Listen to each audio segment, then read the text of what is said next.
تو یہ سب چیزیں جو ہے دیکھ کر کے خریدنے کا حکم اللہ کے رسول صلی اللہ علیہ وسلم نے دیا ہے۔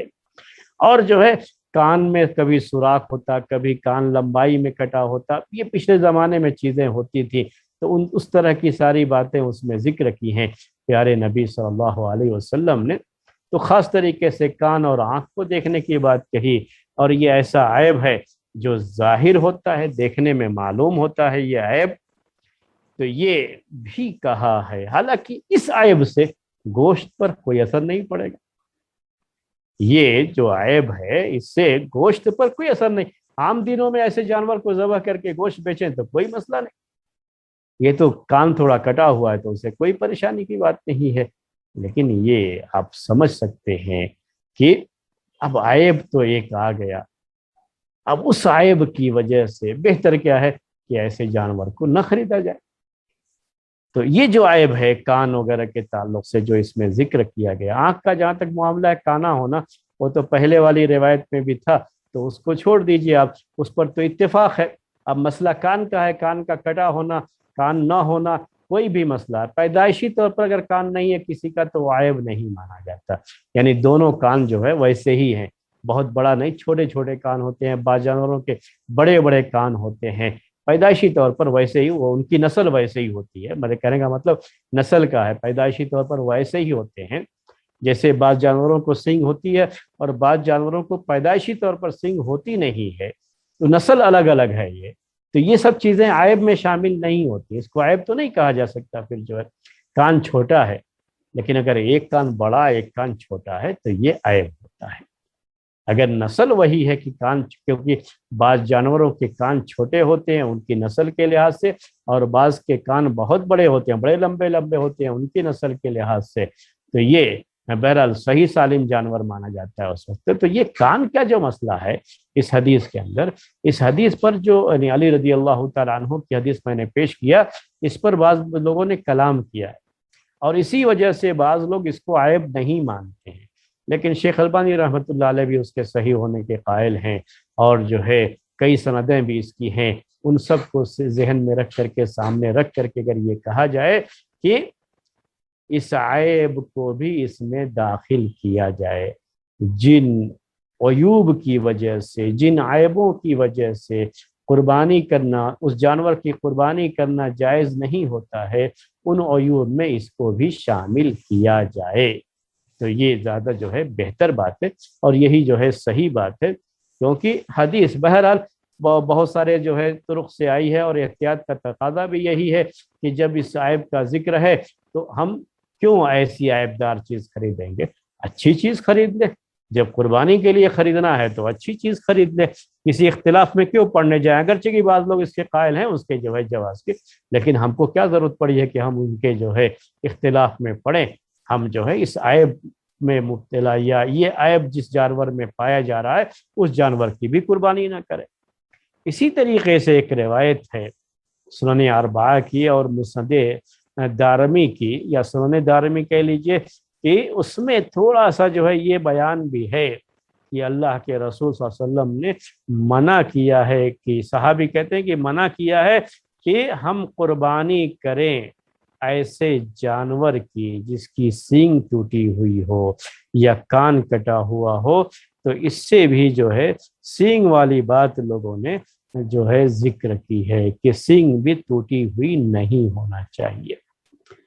سینگ بھی ٹوٹی ہوئی نہیں ہونا چاہیے۔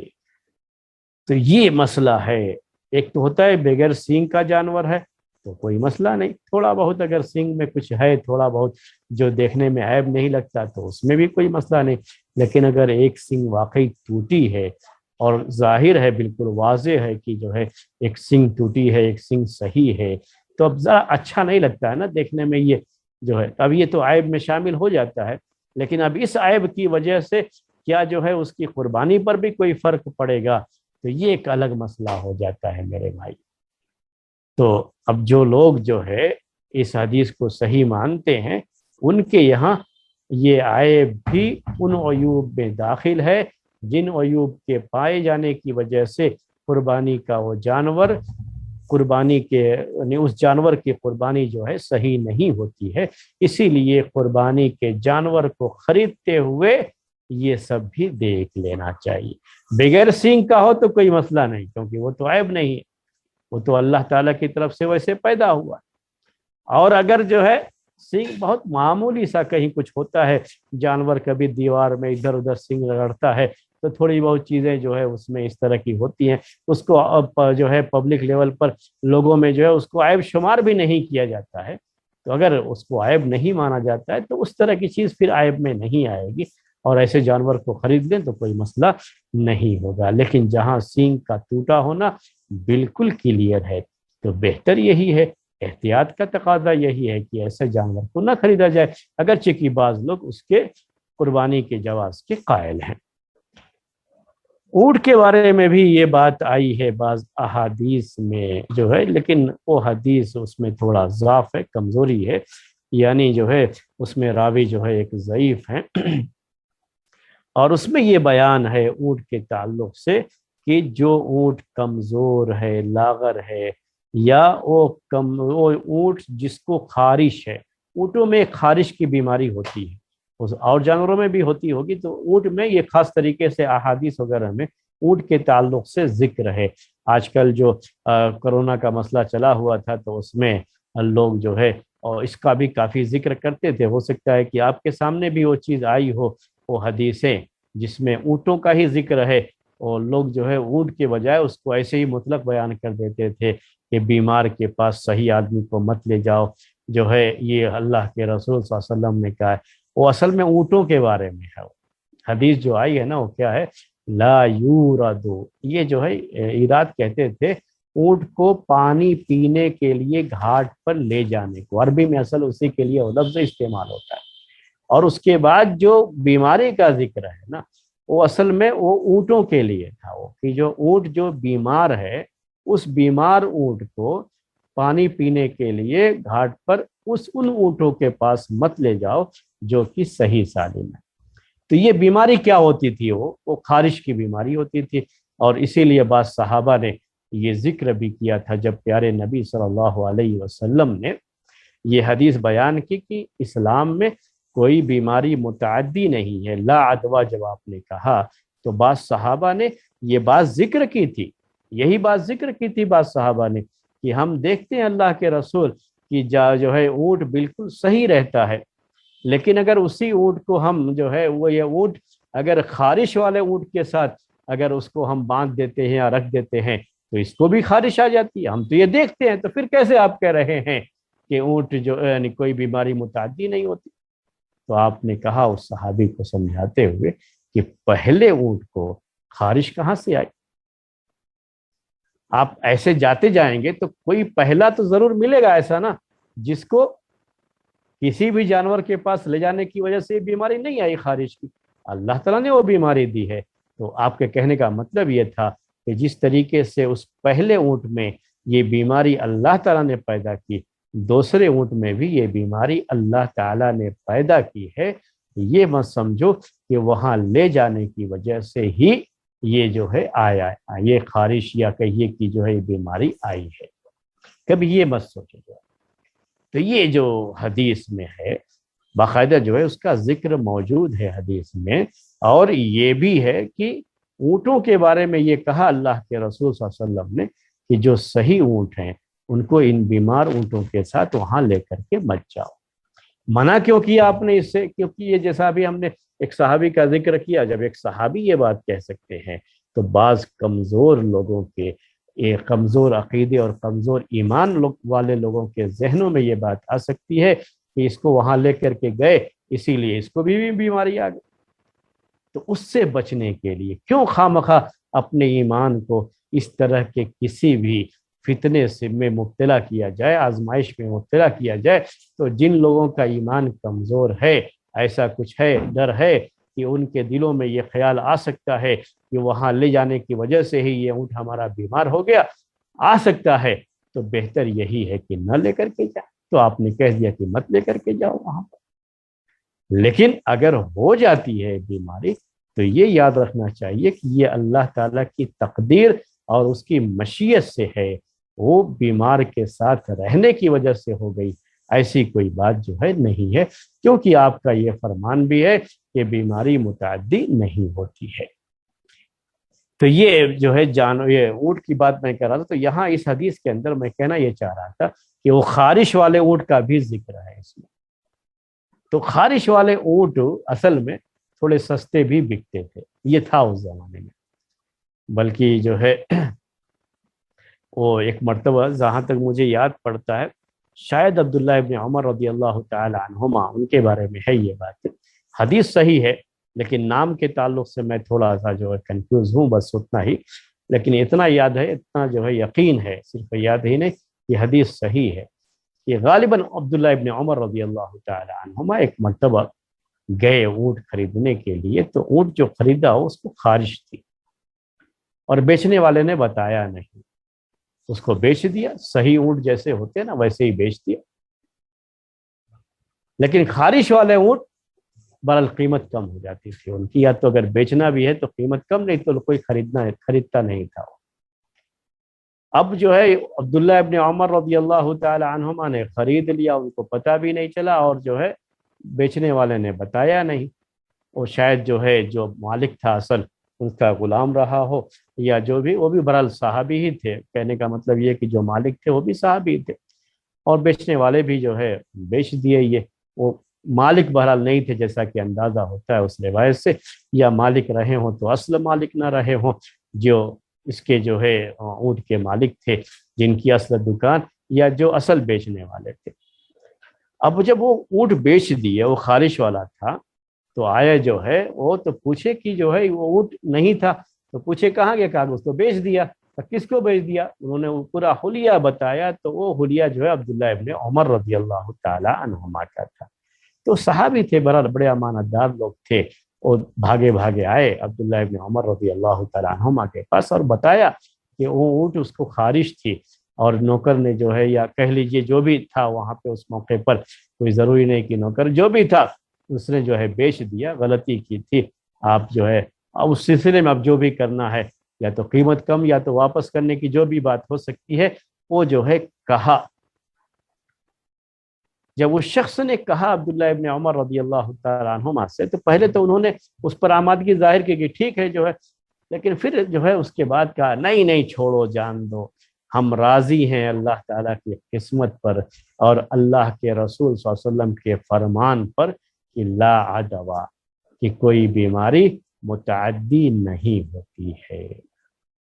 اور اس طریقے سے انہوں نے رکھ لیا، اور جو ہے اس کو واپس کرنے کا یا جو ہے قیمت کے کم کرنے کوئی بات جو ہے جو اس سلسلے کی ہو سکتی تھی، وہ مسئلہ وہ تو بعد میں اچھا بھی ہو جائے گا، اپنی حالت پر بھی آ جائے گا۔ وہ تو خارش جانتے ہیں ایک بیماری ہوتی ہے، کچھ دوا وغیرہ لگائیں تو اچھی ہو جاتی ہے، اس سے جو ہے اس کے گوشت پر کوئی فرق پڑنے والا نہیں ہے اس کی وجہ سے، اور کچھ نہیں۔ جب تک اس کو خارش ہے تب تک کی پریشانی ہے، خارش جب صحیح ہو جائے گی تو مسئلہ جو ہے پورا حل ہو جائے گا، کوئی پریشانی کی بات نہیں رہے گی۔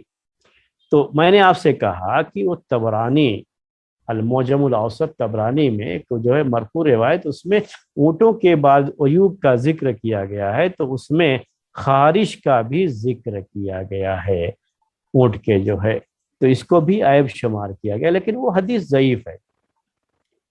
اور جہاں تک میں سمجھتا ہوں کہ پھر بھی ان سب کے باوجود بھی اگر احتیاط کیا جائے، قربانی کے لیے جانور خریدتے ہوئے اگر یہ نہ خریدے جائیں تو بہتر ہی ہے، اگرچہ کہ وہ روایت ضعیف ہے، لیکن برحال کوئی مجبوری تو نہیں نا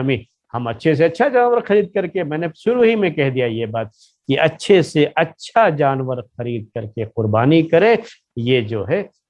کون جو ہے اس کو غلط کہے گا، بلکہ یہی تو شریعت میں مطلوب ہے اور یہی تو اللہ تعالیٰ کو محبوب ہے۔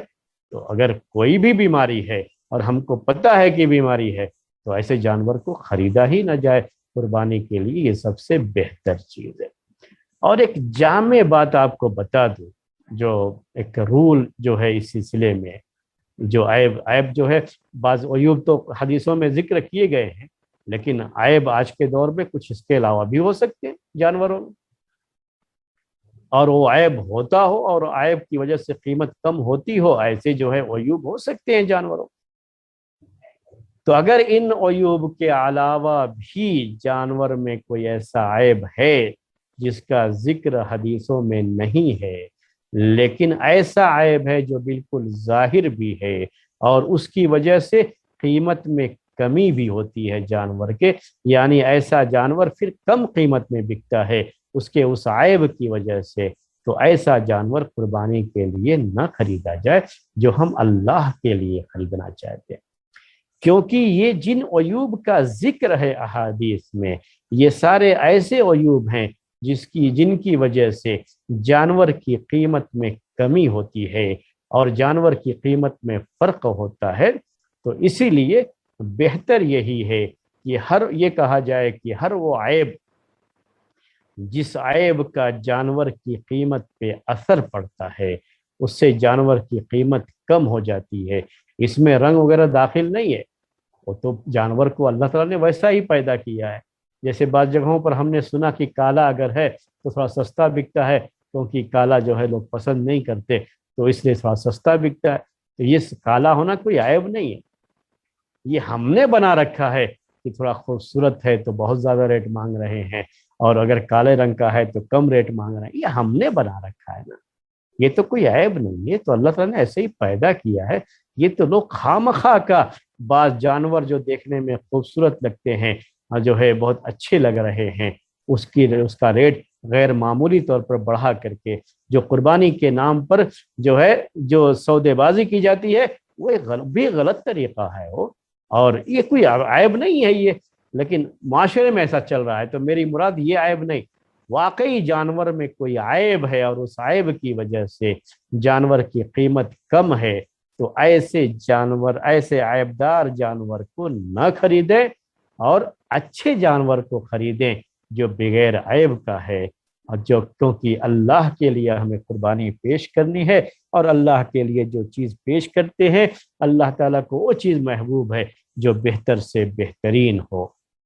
اب ایک مسئلہ اور بھی آتا ہے کہ کیا خصی ہونا، جانور کو خصی کیا گیا ہے اگر،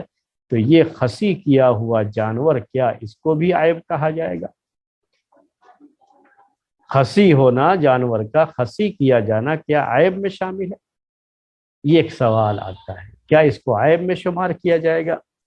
تو صحیح بات یہ ہے کہ خصی کیا جانا جانور کا یہ عیب میں شامل نہیں ہے۔ خصی کیا ہوا جانور قربانی کے لیے خریدا جا سکتا ہے اور اس کی قربانی کی جا سکتی ہے، اور خصی کیے ہوئے جانور کا ریٹ کم نہیں ہوتا، بلکہ جیسا کہ واقعہ بھی ہے، تجربہ بھی ہے، اور بعض علماء نے ذکر بھی کیا ہے کہ خصی کیے ہوئے جانور کا گوشت تو اور اچھا ہوتا ہے اور زیادہ وہ موٹا تازہ ہوتا ہے۔ کبھی بھی آپ جو زیادہ موٹے اور تازے جو جانور ہوتے ہیں نا وہ خصی کے بعد ہی ہوتے ہیں، جن جانوروں کی خصی نہیں ہوتی ہے وہ زیادہ موٹے نہیں ہو سکتے، یہ بھی ایک بڑا مسئلہ ہوتا ہے جانوروں میں۔ تو جب آپ بہت موٹے تازے جانوروں کو دیکھیں گی جو ہے مارکیٹ میں بک رہے ہیں تو سمجھ لیجئے کہ اس کو خصی کیا گیا ہے۔ خصی کا مطلب کیا ہوتا ہے کہ جانور کا جو یہ ہے خصیہ جسے ہم کہتے ہیں عربی میں خصیہ کہا جاتا ہے، وہ جو ہے پہلے یا تو آپریشن کر کے اسے نکال دیتے تھے، یعنی کاٹ کر کے نکال دیتے تھے، یا یہ کہ جو ہے اسے دو پتھروں میں رکھ کر کے دبا دیتے تھے۔ تو دو صورتوں میں سے کوئی بھی ایک صورت ہو سکتی ہے جس سے اس جانور کے اندر اب کسی بھی جو ہے فیمیل کے ساتھ اس کے جو ہے جفتی کرنے کی جو ہے صلاحیت نہیں رہتی ہے، وہ پھر نہیں کر سکتا یہ کام، وہ صلاحیت ختم ہو جاتی ہے، تو وہ چیز ختم ہو جاتی ہے اس میں، اور اسی وجہ سے وہ جانور کیا ہے اس کا گوشت وغیرہ جو ہے کافی اچھا ہوتا ہے۔ یہ جانور جن کی خصی نہیں ہوتی ہے نا یہ پیشاب پیتے ہیں اپنا، تو اسی وجہ سے کبھی ایسا بھی ہوتا ہے کہ ان کے گوشت میں بدبو آتی ہے۔ یہ جانور اتنے صاف ستھرے نہیں ہو، جتنے جانور صاف ستھرے وہ ہوتے ہیں جن کی خصی ہو جاتی ہے اور دیکھنے میں بھی وہ بہت اچھے لگتے ہیں۔ تو حدیث میں یہ آتا ہے کہ پیارے جابر رضی اللہ تعالیٰ عنہ اس حدیث کے راوی ہیں، وہ کہتے ہیں کہ نبی صلی اللہ علیہ وسلم نے دو کبشے کی، آپ نے جو ہے دو دمبوں کی، دو کبشے کی، جو دو دمبے بڑے خوبصورت اور جو ہے خصی کیے ہوئے سینگ والے دمبے تھے، یہ آپ نے ذبح کیا تھا۔ تو اسی حدیث سے یہ پتہ چلتا ہے کہ خصی کیے ہوئے جانور کی قربانی یہ جائز ہے، اور خصی ہونا جانور کا یہ عیب میں شامل نہیں ہے۔ امام خطابی رحمۃ اللہ علیہ نے اس حدیث کو ذکر کرنے کے بعد جو ہے اس حدیث کی شرح میں انہوں نے یہ بات ذکر کی ہے کہ اس حدیث سے یہ پتہ چلتا ہے کہ خصی کیا جانا جانور میں یہ عیب نہیں شمار ہوگا، اگرچہ کہ بعض جو ہے فقہا نے اسے مکروہ جانا ہے،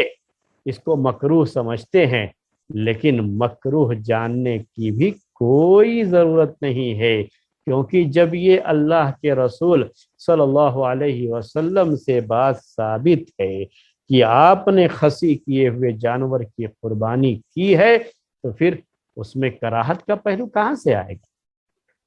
میں نے آپ سے کہا کہ یہ خصی کیے ہوئے جانور کا گوشت، یہ امام خطابی نے بھی لکھا ہے کہ اس کا گوشت اور عمدہ ہوتا ہے اور اس میں بدبو نہیں ہوتی ہے، یعنی اسمیل نہیں آتی ہے اس میں، ان جانوروں کے مقابلے میں جن کو خصی نہیں کیا جاتا ہے، تو وہ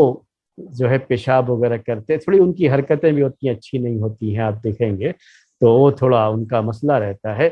اور ان کے جو ہے گوشت میں بھی ایک ڈر رہتا ہے، بعض جو ہے اس میں سے ایسے ہوتے ہیں کہ ان کے جو ہے گوشت میں بدبو ہوتی ہے، بو آنے لگتی ہے، اس کی وجہ سے تو یہ اس سے بہتر تو خصی کیا ہوا جانور رہتا ہے۔ تو خصی کیے ہوئے جانور کا ریٹ اور زیادہ ہوتا ہے، یاد رکھیے گا، کیونکہ وہی زیادہ موٹا ہوتا ہے۔ جس جانور کو آپ پالیں کہ اور موٹا ہو جائے اور جو ہے چربی دار ہو جائے، تو یہ خصی کیے ہوئے جانور ہی ایسے ہوتے ہیں، اور بغیر خصی کیے ہوئے زیادہ موٹے کبھی نہیں ہو سکتے۔ جو یہ چیز بھی آپ ذہن میں رکھیے گا، اور یہی آخری بات تھی، آج کا درس کا وقت ہو گیا ہے تو میں اپنی بات کو یہیں پر ختم کرتا ہوں۔ سبحانک اللہم و بحمدک، اشہد ان لا الہ الا انت، استغفرک و اتوب الیک۔